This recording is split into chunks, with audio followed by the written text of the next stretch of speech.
Hello, I'm May, and I think I've raised a simp.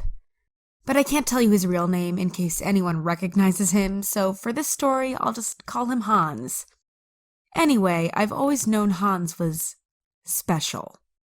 As a small boy, he loved going to the park, but instead of playing on the swings with the other children, he would spend the whole time off by himself under a tree somewhere, digging in the dirt with a stick or pulling back the tree's bark looking for insects.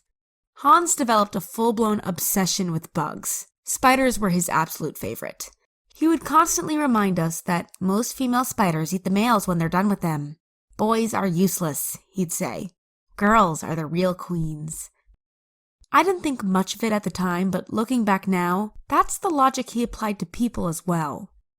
On the way to school, Hans would offer to carry his older sister's backpack, saying, "Girls needed to be looked after. They are the mothers of the future." During his third grade parent-teacher conference, his teacher praised his manners and said Hans was a little gentleman. She told us how he'd always offer to come out to the front to sharpen girls' pencils and would hold open the classroom door for them.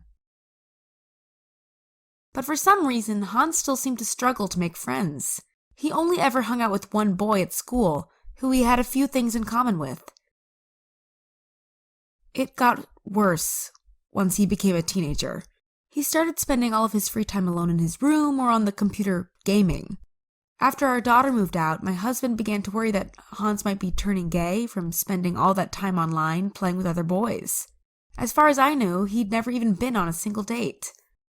But one afternoon, Hans burst into the kitchen and begged to borrow my credit card. Apparently, he'd found a site where he could pay girls to play with him online. The prices seemed reasonable, so I gave it to him. Secretly, I hoped Hans might connect with the girl and they'd meet up in real life. Pretty soon his bedroom walls were decorated with photos he'd printed out of the young ladies he was playing with. Sometimes I'd overhear him talking to one of them.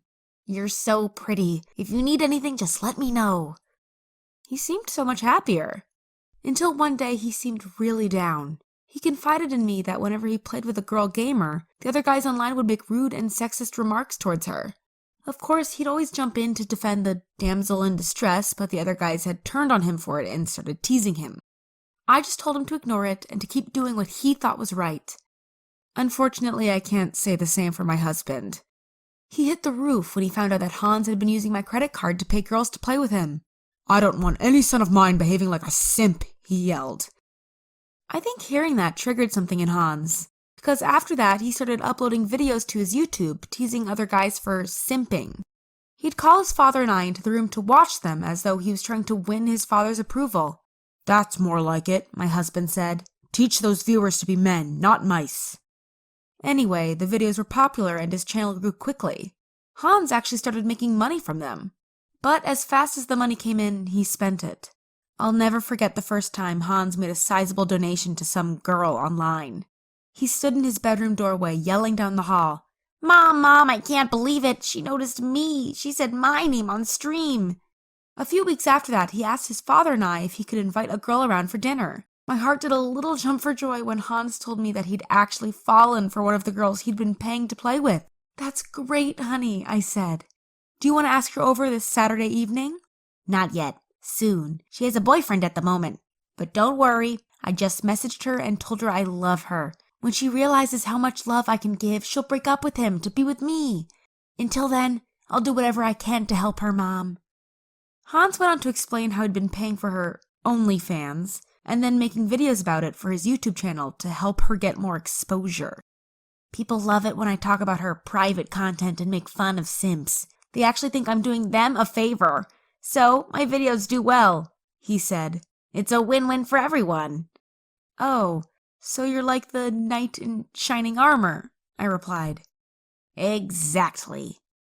"Enough. This is getting out of hand. Now you're simping to make money? You're a disgrace," his father yelled as he stormed off, leaving me standing there, totally confused. I'm still trying to wrap my head around it all. My husband seems to think being a simp is bad, but Hans' YouTube channel is doing great, and everyone else seems to be happy. So maybe his simping isn't such a bad thing after all? What do you think? Let me know in the comments below.